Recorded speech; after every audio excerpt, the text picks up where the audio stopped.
We reached another milestone on the channel, and I couldn't be prouder. As always, with being an Atari fan, this ride has had many ups and downs.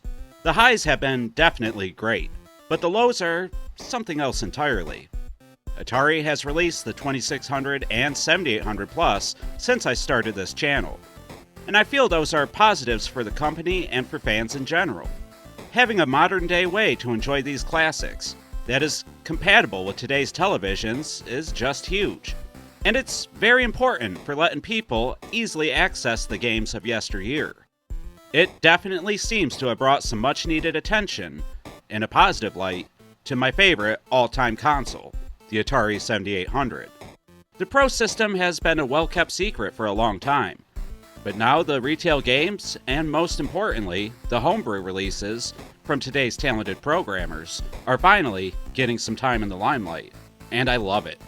But beyond that, modern titles like the fantastic series of Recharge games, Lunar Lander Beyond, and the stellar Clump 2 have all been shining gems for Atari and its development partners.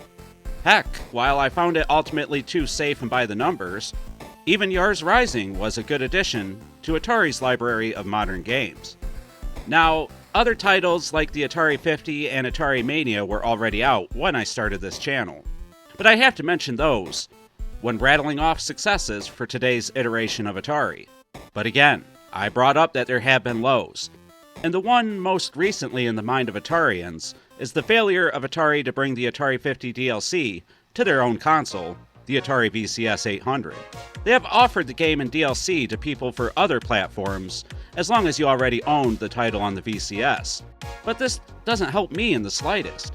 I made a decision to support Atari, and picked up the VCS over the Switch several years back.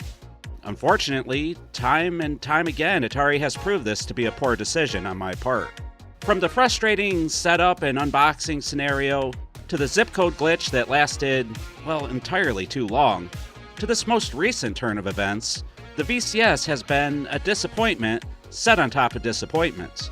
I do like the games and what third-party devs are trying to do with the VCS, but ultimately, this has to be my biggest regret up to this point, and it honestly pains me to say that. But beyond that, my other biggest disappointment has just been dealing with Atari themselves. Their customer service is completely lacking. Now, what I'm about to tell you transpired about a year and a half ago at this point, so it might have improved since then. But I had an issue and had to cancel something I ordered.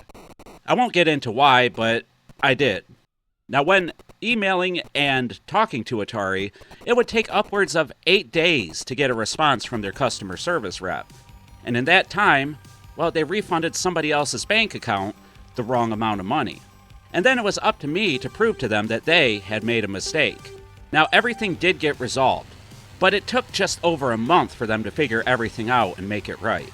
Needless to say, this experience left, well, a sour taste in my mouth.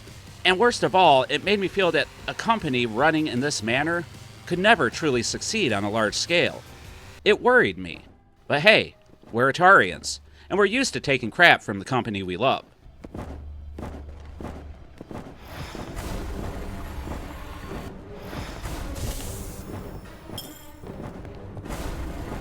But by far, the biggest highlight of doing this YouTube channel has come in the form of dealing with all of you. The classy Atarians who watch the videos, leave positive comments, debate me on the Discord and in the comments as well, and the friendships we formed along the way.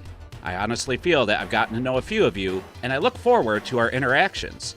And some of you have actually helped me a ton in running the channel and coming up with content. Heck, I started this channel as a way for me to share my hobby with the wider world, and it's been such a success on that front. But if I personally failed anywhere, I feel that it's been staying consistent with my message. I think I've been down on my favorite gaming company lately, and it's shown a little in my videos. I was positive about Atari up until about December of last year, and I'm really questioning this new iteration of Atari for the first time since starting this channel. I think some of the original subscribers look to this channel for a positive take on everything Atari. Now, I never intended to present a positive overtone, but that's how I was feeling at the start of running this channel, and I think it came across. Atari seemed to be making smart moves and decisions, and I felt it was a small company that was starting to really come into its own. But lately, well, I've been getting the feeling that they lucked into some decisions, and they just might have lost their way, like they don't know where to go from here. Do they continue to limp the VCS along, or should they just let it die? It doesn't seem that they know. Do they support the 2600 and 7800 Plus with new games and releases? Or do they just bank on a new Plus console every November and let the old software from eBay carry the consoles? Again, I don't get the impression that they know. Are they making smart licensing decisions? Or can any Tom, Dick, and Harry with an idea make an Atari product as long as they can afford the license? Well, at first I thought they were being picky with the license, but lately? I don't know. And the modern releases, are they upheld to any real sense of quality, or are they just throwing things against the wall to see what sticks? But I do know that I can't fake how I feel on this channel. If I have doubts about the company, then I want to express them here. And I promise that everything I give you is my real opinion and how I'm really feeling at the time. So, you don't have to worry about me faking anything, or promoting Atari just to be on their good side. I will always give you an honest take, whether it be good or bad. But don't doubt me, I do love Atari, and I will continue to cover everything Atari, new and old, here on the channel.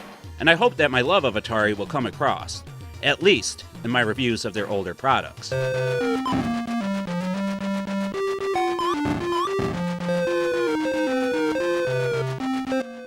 So, to thank the more than 5,200 of you who subscribed, I want to do yet another giveaway. 5,200 subs is a milestone that I never thought I would reach when I started the channel. So I'm excited to be at this point. And to thank you all, I'm going to give away an Atari 400 Mini. Why? Because it can play 5,200 games, of course. And because it's an awesome little mini console that I absolutely love. It got me into the 8-bit line of computers for the first time in my life. And I hope it can do the same for somebody else. So, how do you enter the giveaway? Well, I'm glad you asked. First off, I'd like for you to be subscribed to the channel. It'll help me track you down easier when you win the giveaway. Or if you win the giveaway. And number 2, I want you to leave a comment on this video telling me which video caused you to subscribe and why. Did you first watch one of my reviews and sub because you wanted more Atari-related reviews? Did you watch me and Vinny on the podcast and subscribe because you like me? You really, really like me? Well, probably not. But I want to know what it was that made you stick around. This should, in theory, help me to figure out what content it is that people are coming back for. Now, you don't have to get in any real details if you don't want to when you post, but if you do, it's more than welcome.